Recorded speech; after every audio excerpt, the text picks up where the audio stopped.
Hi, I'm Rob with Federal Finance CPE, and today's course is an introduction to budgetary accounting.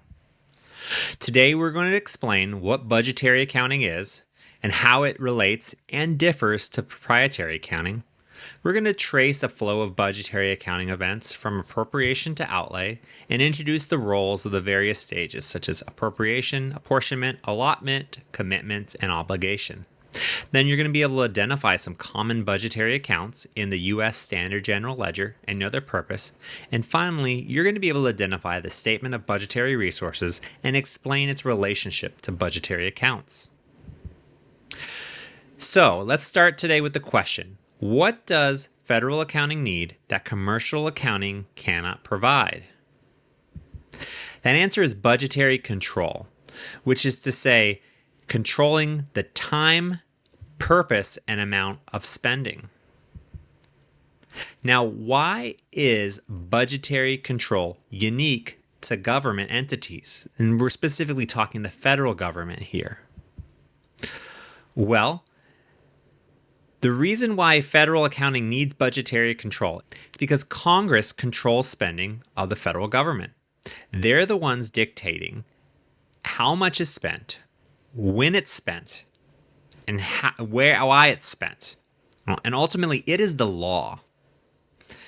So we need a way to account for this and track this and restrict this.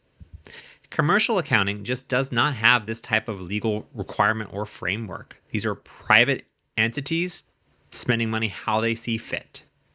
So they don't need it, even though we all know most places do follow budgets. So now, how do we achieve budgetary control? And remember, the federal government is a large entity, so it's complex. But we can do this, and we do this by utilizing budgetary accounting alongside proprietary accounting. And you might ask yourself, okay, well, what's the difference, Rob, between budgetary accounting and proprietary accounting? Well, proprietary accounting, let's start with that one first. This is your traditional accounting. This is what I learned in school. This is what I thought of accounting when I learned it. So it's going to have your, tracking your financial consequences of your transactions. You're going to record your assets, liabilities, your equity, your net position, your gains, losses, your revenue, expenses. This is your traditional accounting. And the federal accounting has this too.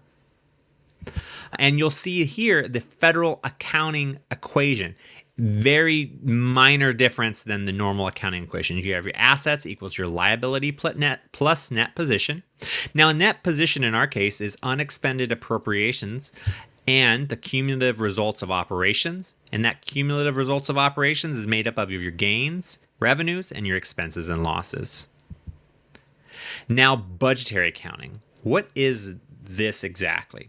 Now, it's an accounting system used to track total budgetary resources that are available to you and the status of those resources, which is to say, how far along are they from being given to your agency to being spent. It's really a complete life cycle, as I say, from appropriation in the purest form, a law, to outlay. Also, budgetary accounting is the 400,000 series in the United States Standard General Ledger chart of accounts. Now, the budgetary accounting has its own equation, which is budgetary resources need to equal the status of budgetary resources. And you'll see here on the left side, budgetary resources, you start with your unobligated balance from your prior year budget authority. And then you'll see here, there's only 4 types of budget authority available to you. You have appropriations, which is not to be confused with just an appropriation as a law. This is a specific type, an appropriation. You have borrowing authority, contract authority, and then you have spending authority from offsetting collections. Now we go to the right side of the equation, which is status of budgetary resources. This includes new obligations and upward adjustments, and you have your unobligated balances at the end of year, which is going to include your apportioned, unexpired, your exempt from apportionment unexpired, unapportioned unexpired, and your expired unobligated balances. So this is your budgetary accounting equation, and it's all within the 4000 series. Now, I mentioned before, budgetary accounting is for the 4000 series and part of the US Standard General Ledger. So here's the chart of accounts. You have your assets, right? Your liabilities, your net position. Then we'll skip over and we'll go to revenue and other financing sources.